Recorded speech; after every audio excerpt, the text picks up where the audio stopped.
Hello students, welcome to my channel Niti tuition classes. आज हम और एक डाउट के साथ आए हैं जो कि कहता है कि father's age is 3 times the sum of the ages of his 2 children. पिताजी की उम्र अपने 2 बच्चों की उम्र से 3 गुना ज़्यादा है।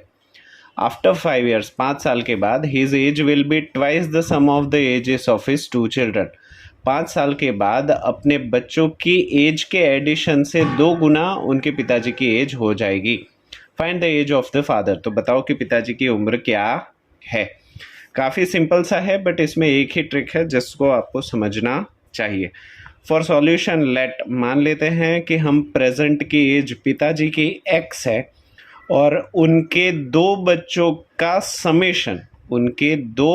समेशन y है। In spite of taking 2 variables जिनकी ज़रूरत नहीं है, हम एक ही वेरिएबल ले रहे हैं, उनके दोनों बच्चों के एज का addition which is equals to y। Future में 5 साल बाद की बात करें तो पिताजी की उम्र अगर 5 है तो पिताजी की उम्र अगर x है तो 5 साल के बाद 5 साल पिताजी की एज में ऐड हो जाएंगे। और अगर बच्चे का हमने सिंगल वेरिएबल लिया है तो यहाँ पे सिर्फ y + 5 नहीं होगा। ये चीज़ का आपको ध्यान रखना है, क्योंकि 2 बच्चे हैं तो 5 साल दोनों की एज में ऐड होंगे, तो टोटल 5 और 5 10 साल ऐड होंगे। तो 5 साल के बाद बच्चों की एज का एडिशन y + 10 हो जाएगा। बस यही मेन ट्रिक है।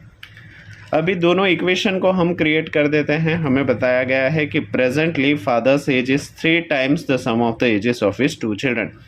पिताजी की उम्र बच्चों से 3 गुना है प्रेजेंटली। फादर की एज प्रेजेंटली x है, बच्चों की एज का एडिशन प्रेजेंटली y है। 3 गुना होने की वजह से x is equals to 3y, which उसको हम इक्वेशन बना के नंबर 1 सेट कर देते हैं।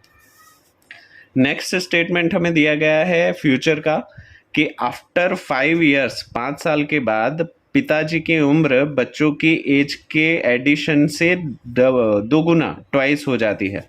तो father is equals to twice children. Father की एज 5 साल बाद x + 5 है, so x + 5 is equals to 2 multiplies children की एज y + 10 हो जाती है, 2 बच्चे होने की वजह से, तो y + 10।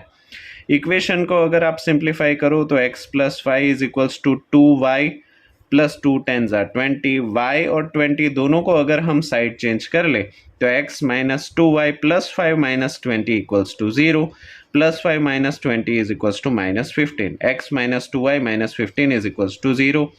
इक्वेशन 1 में से इक्वेशन 2 में x की वैल्यू सब्सटीट्यूट करते हैं, तो x की जगह पे 3y डाल दे तो 3y - 2y - 15 is equals to 0। 3y - 2y is equals to y। y - 15 is equals to 0, so definitely y की एज हमारी हो जाएगी 15। So y is equals to 15। y की वैल्यू 15 इक्वेशन 1 में सब्सटीट्यूट कर दे तो x is equals to 3y, 3 × 15 which is equals to 45। तो पिताजी की उम्र 45 होगी, जबकि बच्चों की एज का एडिशन 15 साल होगा। अभी कौन कितने साल का है वो हमारा कंसर्न नहीं है। तो अभी दूसरे प्रॉब्लम के साथ फिर मिलेंगे। Thank you.